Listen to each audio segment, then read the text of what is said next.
과열된 부동산 시장을 식히기 위한 방책으로 대출 규제가 본격화되고 있습니다. 보금자리론에 이어 서민들의 내 집 마련을 위한 또 다른 정책 상품인 적격 대출도 올해까지 중단됩니다.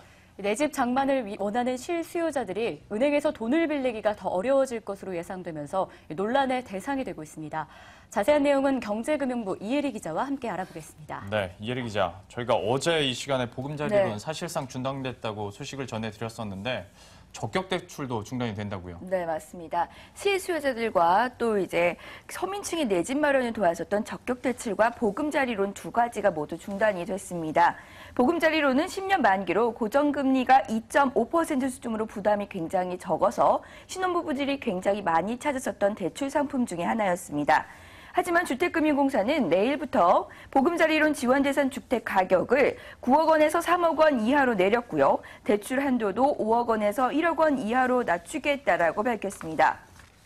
또 보금자리론에 이어서 주택금융공사는 30년 장기 고정금리 주택담보대출 상품인 적격대출까지 사실상 중단하겠다라고 밝혔는데요. 적격대출은 주택금융공사에서 시중은행을 통해서 공급하게 되는데요. 장기 고정금리 주택담보대출로서 최장 30년까지 빌려주고요.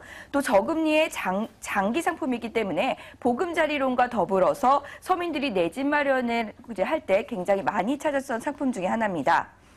하지만 대부분의 시중은행들이 적격 대출을 최근 중단을 했거나 또 이미 중단할 예정으로 가지고 있는데요.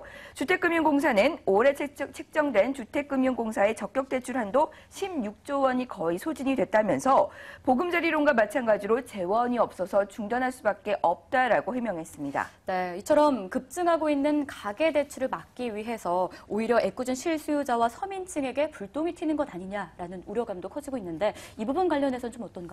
네, 부동산 시장 과열의 주범이 강남 고가 아파트임에도 불구하고 정부가 서민용 주택담보대출을 규제하는 것에 대해서 논란이 굉장히 일고 있는데요.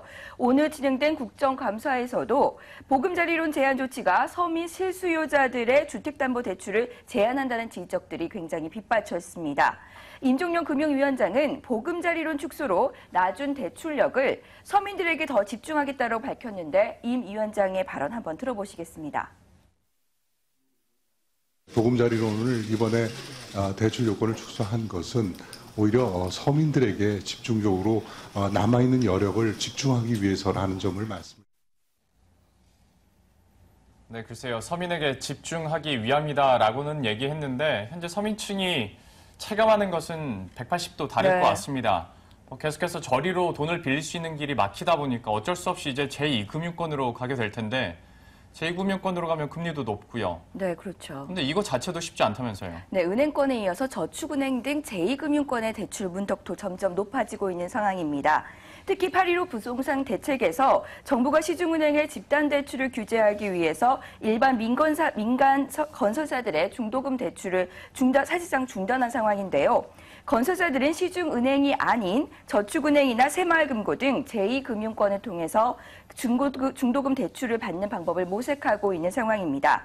하지만 제2금융대출은 4%인 시중은행보다 1%포인트 이상 금리가 높은 상황이고요.